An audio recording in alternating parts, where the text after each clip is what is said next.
Hi, it's Eva Poehler here, and I'd like to read to you the first chapter from my young adult thriller, The Purgatorium.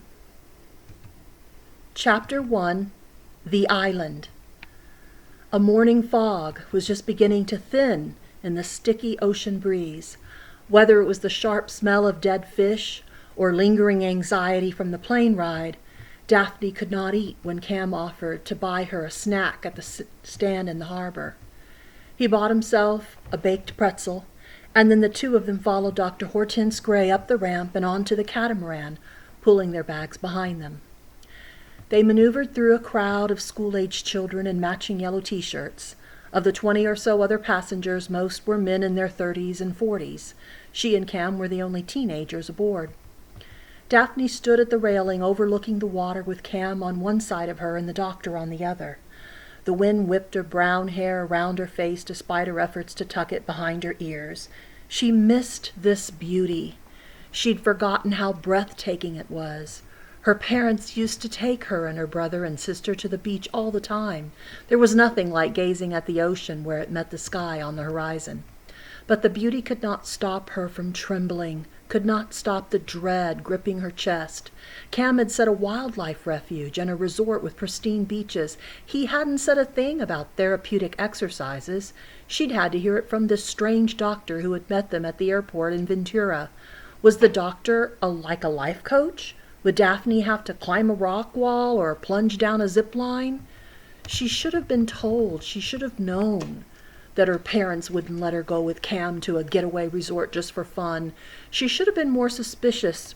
Tears pricked her eyes. She felt betrayed by her parents and her best friend. As the catamaran reached the open sea, a pod of dolphins leapt ahead of them as if guiding them to their destination. "Look," Cam pointed at the group of 4 leaping in turns from the water beside the boat. Daphne's cheeks stretched into a smile in spite of everything. The dolphins were amazing. "Just wait," Cam said, his blonde hair flattening against his head with the wind. "We might see a humpback whale. Keep your fingers crossed." She stood close to Cam's tall, wiry frame, as though the 2 years they had rarely spoken had never existed.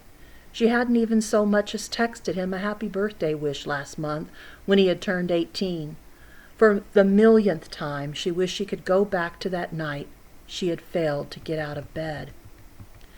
An hour passed with no humpback sightings, but soon a great mound of rock could be seen, bald, solid, smooth like the skin of a whale, and round like a bowling ball.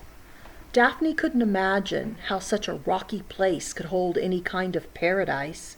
Then a long, narrow pier became visible, and beside it a rocky beach.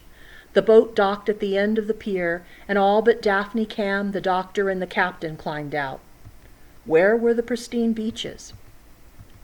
The captain then turned the boat north and skirted around to another part of the island, where there were more rocky crags with waves crashing into and away from them, tossing the boat side to side, until they came into a large harbor full of other boats. To Daphne's right were hundreds of pelicans roosting on a rocky beach of shale. Some slept standing up, others cleaned their feathers, and still others walked around inspecting the shoreline and the shallow waters surrounding it. Kara would have liked this, she thought. "They're looking for sardines in the kelp beds," Cam said. Daphne used her hand as a visor. "Look at them all." An even longer pier than the first shot out into the harbor, and they were now moving to it. "Prisoners' Harbor," Cam said. This side of the island was certainly more beautiful than the eastern point at Scorpion Anchorage, but Daphne still saw no evidence of pristine beaches. A wildlife refuge this island may be, but where was the resort? Once they docked, Daphne and Cam followed Dr. Gray up 5 rungs on a ladder to the pier, and then they dragged their luggage across the narrow row of boards toward several flights of steps. Descending from the steps ahead of them were 2 people, an African-American boy and a girl in their teens. The girl was bald as the rock of Scorpion Anchorage, as though she had undergone chemotherapy. "Look at me," the girl growled at Dr. Gray, and Daphne thought perhaps they were related, having the same round dark eyes and high cheekbones. "Come along, Daphne," Dr. Gray said, ignoring the girl. The girl grabbed Daphne's wrist and started to say something, but Cam moved between them. "We don't want any trouble," he said. "Are you okay?" Daphne asked the girl, trying to see around Cam, but the bald teen turned away, scuttled down the pier, and quickly boarded the boat. "What's her deal?" Daphne asked Cam. "Don't know," he said, leading her onward. "That was odd." "Yeah, it was. Come on."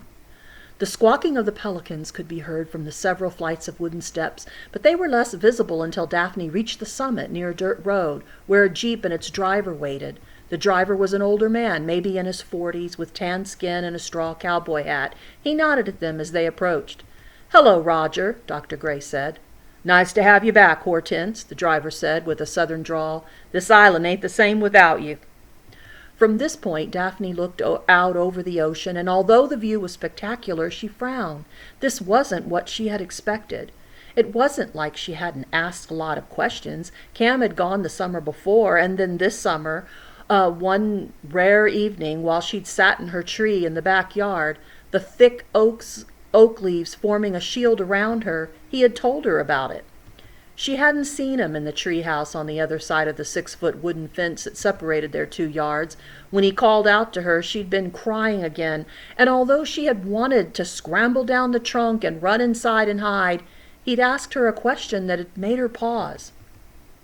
"If you could spend your final days anywhere in the whole wide world, where would it be?" "Are you drunk?" she had asked. "No, just curious." Then he had added, "I miss you, Daph." "I'd spend my last days on a beach somewhere beautiful," she had said. "I know just the place." He had jumped from his treehouse, had bolted over the fence, and had landed at the base of her tree faster than she had been able to wipe her eyes. "I'm sorry you didn't get to see a humpback," Cam said beside her now. "Maybe on the way back." They drove by picnic tables, trees, a kayak rental, and an outhouse as the driver took them along a canyon ridge toward the center of the island. A few minutes later, they came up on 2 other buildings with solar panels turned toward the sun, a long wooden deck and 2 greenhouses. To the right was a deeper valley with a stream running down the middle and pine trees. "Look there," Hortense Gray pointed above the valley. "A bald eagle, see it?" "Oh, yeah," Daphne said. "Isn't it fantastic?" Cam handed her a pair of binoculars from his bag. "Use these." She took them and looked closely at the majestic bird as it soared through the sky above the valley. "See if you can spot any foxes," Cam said, full of enthusiasm. Daphne scoured the landscape for wildlife. Gulls flew to and from the sea, up high above where the eagle soared. The valley looked like a manicured fairway on a top-notch golf course with a stream running down the middle of it and branching off into smaller ones. Along the sides of the fairway were pines and shrubs and grassy knolls. The spring ran heavily from the highland, but narrowed in places where it gently rushed over rocks. A figure stepped into her view through the binoculars, but it was no fox. She watched it, focused the lenses. It was a person, a hiker? A girl with long black hair trailing behind her ran along the stream, turning back to look as though she were being followed. Just then a man grabbed the girl by the hair and dragged her back up the hill and into a copse of trees. Daphne's stomach dropped. "Oh, my God!" "What?" Dr. Gray asked. Daphne's tongue twisted in her mouth as she stammered out, A man and a girl. He's hurting her."